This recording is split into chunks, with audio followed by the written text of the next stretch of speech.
ہمت نہیں ہارنا، کمزور نہیں پڑنا۔ تمہیں پتہ ہے چیزیں آسان ہونے سے پہلے مشکل ہو جاتی ہیں، لیکن یہی چیزیں اللہ پر توکل کرنے سے پھر آسان ہو جاتی ہیں۔ تو توکل رکھیں اس رب پر جس کے پاس ہمارے تمام معاملات کا اختیار ہے۔ اس پر بھروسہ کریں گے تو کبھی ناکام نہیں ہوں گے۔ تمہاری کہانی اس لیے یہاں رک گئی ہے کیونکہ اللہ چاہتا ہے تم اس کا اگلا حصہ خود لکھو۔ پتہ ہے کیسے؟ دعا کے ذریعے۔ جسے تم تاخیر سمجھ رہے ہو دراصل وہ دعا کا موقع ہے۔ تو پھر ہاتھ اٹھاؤ اور اپنا نصیب خود بدل ڈالو۔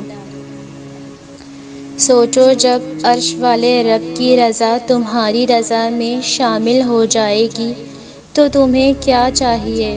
اور انتظار کرو اچھے دنوں کے آنے کا، جیسے ہر ایک رات کے بعد اجالا ہو جاتا ہے، جیسے ہر دن کو رات میں تبدیل کر دیا جاتا ہے۔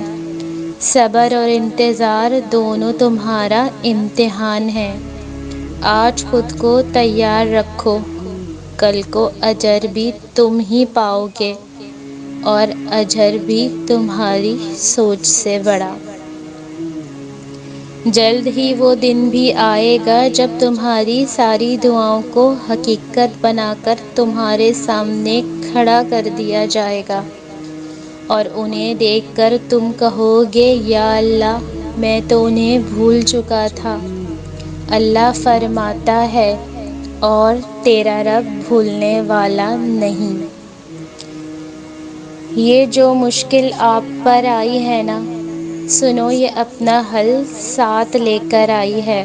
بند دروازوں کے آگے رونے سے اچھا ہے کہ آپ سجدے میں اس رب کے سامنے رو لو، کیونکہ سجدے میں رونے والوں پر رب کوئی دروازہ بند نہیں رکھتا۔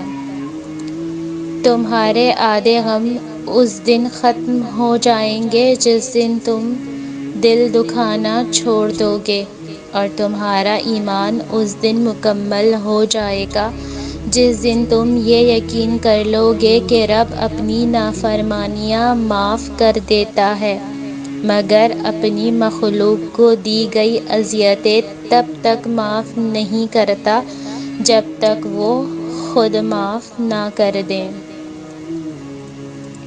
تمہارے آنسوؤں اور محبت کی قدر اللہ سے بہتر کوئی نہیں کر سکتا۔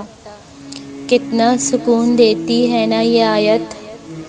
اللہ نے فرمایا ڈرو نہیں میں تمہارے ساتھ ہوں، سن بھی رہا ہوں اور دیکھ بھی رہا ہوں۔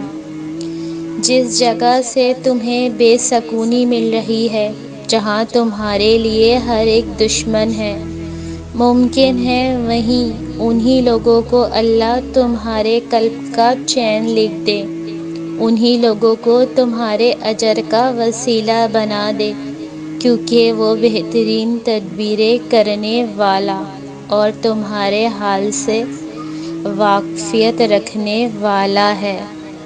مزید اچھی ویڈیوز کے لیے چینل کو سبسکرائب کریں اور ویڈیو کو لائک، شیئر اور کمنٹ ضرور کریں۔ شکریہ۔